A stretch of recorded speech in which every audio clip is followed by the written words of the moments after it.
So that ಯಾರು ಎಲ್ಲಾದರೂ ಅಲ್ಲಿ ಹೋದಾಗ ಅದ್ರ ಬಗ್ಗೆ ಒಂದು ಸ್ವಲ್ಪ ತಿಳುವಳಿಕೆ ಬರುತ್ತೆ. So give them good information. Finally ನಾನು ಇವಾಗ ದೇವಸ್ಥಾನದ ಹತ್ರ ರೀಚ್ ಆದೆ. ಇದು ಧರ್ಮಸ್ಥಳದಿಂದ ಒಂದು 8 ಕಿಲೋಮೀಟರ್ ದೂರ ಇರುವಂತಹ ಶ್ರೀ ಕ್ಷೇತ್ರ ರಾಮಕೃಷ್ಣ ಟೆಂಪಲ್. ಇದು ನೋಡಿ ಹೊರಗಡೆಯಿಂದ ಯಾವ ಥರ ಕಾಣಿಸ್ತಾ ಇದೆ. ತುಂಬ ಚೆನ್ನಾಗಿ ಕಾಣಿಸ್ತಾ ಇದೆ ಮಾತ್ರ ಹೊರಗಡೆಯಿಂದ. ಮಳೆಯಂತೂ ಬಿಡ್ತಾನೇ ಇಲ್ಲ, ಬರ್ತಾನೆ ಇದೆ. ಈ ಮಳೆಯಲ್ಲೂ ಸಹ ಈ ಟೆಂಪಲ್ನ ನೋಡೋಕ್ಕೆ ತುಂಬ ಅಂದರೆ ತುಂಬ ಚೆನ್ನಾಗಿ ಕಾಣಿಸ್ತಾ ಇದೆ. ಮೆಟ್ಲುಗಳನ್ನು ಹತ್ಕೊಂಡು ಮೇಲೆ ಹೋಗಬೇಕು. ಹೋಗೋಣ ನೋಡಿ ಯಾವ ಥರ ಕಾಣಿಸ್ತಾ ಇದೆ ಫ್ರಂಟ್ ವ್ಯೂವಿಂದ. ಡೋರ್ನಲ್ಲಿ ಬಿಡಿಸಿರುವಂತಹ ಚಿತ್ರ ಶಿಲ್ಪಕಲೆ ಯಾವ ಥರ ಸಖತ್ತಾಗಿ ಬಿಡಿಸಿದ್ದಾರೆ. ತುಂಬ ಅಂದರೆ ತುಂಬ ಚೆನ್ನಾಗಿದೆ ಮಾತ್ರ. ಹೊರಗಡೆ ಬಂತು ಅಂದರೆ ಈ ಥರ ನೋಡ್ಬೋದು ನೋಡಿ, ಎಲ್ಲ ಕಡೆಯೂ ಗೋಲ್ಡಲ್ಲಿ ಕಾಣಿಸುತ್ತೆ. ತುಂಬ ಚೆನ್ನಾಗಿದೆ. ನಾವು ಫಸ್ಟ್ ಫ್ಲೋರ್ ಅಂದರೆ ಮೇಲ್ಗಡೆ ಬಂತು ಅಂದರೆ ರಾಮಕೃಷ್ಣನ ಗುಡಿ ಸಿಗುತ್ತೆ. ಬಟ್ ಅಲ್ಲಿ ವಿಡಿಯೋ ಮಾಡೋಂಗಿಲ್ಲ, ಫೋಟೋ ತೆಗಿಯೋಂಗಿಲ್ಲ. ಆದ್ದರಿಂದ ಜಸ್ಟ್ ಒಂದು ಕ್ಲಿಪ್ಗಳನ್ನ ತೋರಿಸ್ತಾ ಹೋಗ್ತೀನಿ.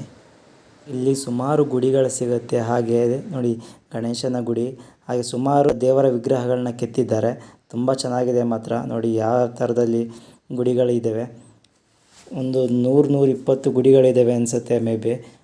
ಅಷ್ಟು ಚೆನ್ನಾಗಿದೆ. ಪ್ರತಿಯೊಂದು ಕೆತ್ತನೆ ಮಾತ್ರ ಸೂಪರಾಗಿ ಮಾಡಿದ್ದಾರೆ. ನೀವೇನಾರ ಧರ್ಮಸ್ಥಳ ಬಂತು ಅಂದರೆ ಇಲ್ಲಿಗೆ ವಿಸಿಟ್ ಮಾಡಿ. ತುಂಬ ಅಂದರೆ ತುಂಬ ಚೆನ್ನಾಗಿದೆ ಮಾತ್ರ.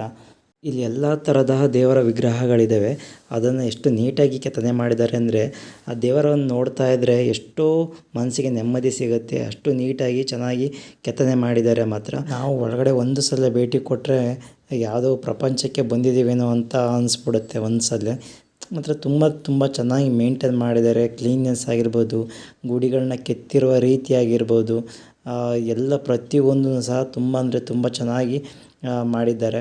ಪಾರ್ವತಿ ಗಣೇಶನ ಮೂರ್ತಿ ಯಾವ ಥರ ಕಾಣಿಸ್ತಾ ಇದೆ ನೋಡಿ. ಹಾಗೆ ಇಲ್ಲಿ ಸಾಯಿಬಾಬಾನ ಒಂದು ಕೆತ್ತನೆ ಸಹ ಇದೆ. ಅದು ಸಹ ತುಂಬ ಅಂದರೆ ತುಂಬ ಚೆನ್ನಾಗಿ ಕಾಣಿಸ್ತಾ ಇದೆ ಮಾತ್ರ. ನೋಡೋದಕ್ಕೆ ಒಂಥರ ಸುಂದರವಾಗಿ ಕಾಣಿಸ್ತಾ ಇದೆ. ರಾಮ ಲಕ್ಷ್ಮಣರ ಕೆತ್ತನೆ ಆಗಿರ್ಬೋದು, ತುಂಬ ಚೆನ್ನಾಗಿ ಮಾಡಿದ್ದಾರೆ.